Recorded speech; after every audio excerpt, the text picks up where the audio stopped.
साहित्यांगन में आप लोगों का स्वागत है।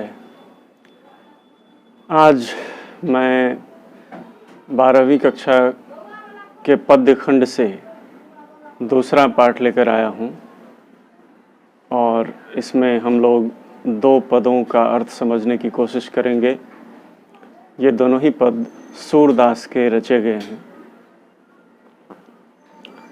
सूरदास का जन्म दिल्ली के निकट सीही नामक स्थान में हुआ 1478 ईस्वी में और इनकी मृत्यु 1583 ईस्वी में हुई।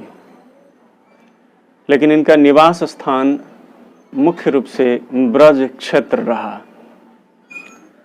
सूरदास जी अपनी जिन रचनाओं के लिए जाने जाते हैं उनमें सूरसागर, राधा रस केली, साहित्य लहरी और सूर सारावली आदि प्रमुख हैं।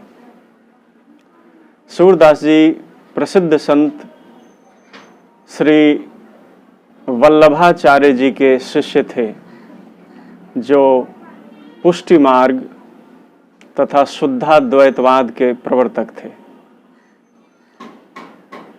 सूरदास जी वात्सल्य भाव के संभवतः विश्व में सबसे महान कवि थे और यही कारण है कि कालांतर में वात्सल्य भाव को एक 10वें रस के रूप में भी स्थान दिया गया। विद्वानों को इस पर विचार करना पड़ा। तो आइए आज हम लोग ये दो पद देखते हैं।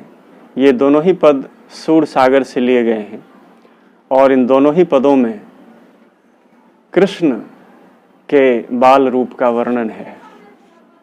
तो आइए हम लोग इन्हें समझने की चेष्टा करें।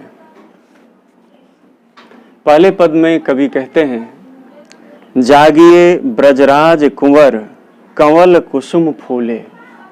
कवि कह रहे हैं कृष्ण को संबोधित करते हुए कि हे कृष्ण, अब आप जगिए, क्योंकि कमल के फूल भी अब खिल चुके हैं।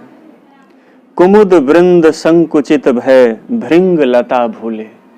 एक तरफ कमल खिले हैं और दूसरी तरफ कुमुद के फूल संकुचित हो गए हैं और इस कारण से उसके भीतर, उसके क्रोध में जो भौरा था छुपा हुआ, वह बंद हो गया है। तमचुर खगरोर सुनहु बोलत बनराई। कह रहे हैं कि आप सुनिए, मुर्गा बांग दे रहा है बनराई में, अर्थात जंगल में, गाछियों में। राभत गो खरिकन में बछरा हित धाई। और बाड़े में बंधी हुई गाय रंभा रही है, वह बछड़े के लिए, अपने बछड़े से मिलने के लिए वहां से दौड़ती है। विधु मलिन रवि प्रकाश गावत नर नारी। यह प्रातः काल का समय है, इसलिए आकाश में विधु अर्थात चांद मलिन पड़ गया है और सूर्य प्रकाशित हो गया है। सभी लोग नर नारी प्रातः काल का गीत गा रहे हैं। सूर श्याम प्रात उठौ अंबुज कर धारी। सूरदास जी कहते हैं कि हे श्याम अर्थात हे कृष्ण, प्रातः काल हो गया है, अब आप उठिए। अपने हाथों में कमल का फूल धारण करने वाले कृष्ण, अब आप जगिए। तो यह था पहला पद और अब हम लोग इसके दूसरे पद में देखते हैं। जेवत श्याम नंद की कनिया, यानी श्याम अर्थात कृष्ण नंद की गोद में भोजन कर रहे हैं। कछुक खात कछु धरन गिरावत छवि निरखति नंदरनिया। वे खाते समय कुछ तो अपने मुंह में भोजन ले लेते हैं और कुछ उनके हाथों से धरती पर गिर पड़ता है। यह दृश्य देखकर नंद की रानियां प्रसन्न हो रही हैं। बरी बरा बेसन बहु भांतिन व्यंजन विविध अगनिया। उनके भोजन में बड़ी है, बेसन का बड़ा बना हुआ है और विभिन्न प्रकार के व्यंजन उसमें शामिल हैं। डारत खात लेत अपने कर, रुचि मानत दधि दुनिया। वे अपने ही हाथों से अपने मुंह में दूध का बना हुआ आहार, यहाँ पर मक्खन का जिक्र है, मक्खन लेते हैं और दही के जो दोने वहाँ रखे हुए हैं वे दूसरे के हाथ से नहीं लेते, खुद अपने हाथ से उसे लेते हैं और अपने मुंह में मक्खन लगाते हैं। मिश्री दधि माखन मिश्रित करी, मुख नावत छवि धनिया।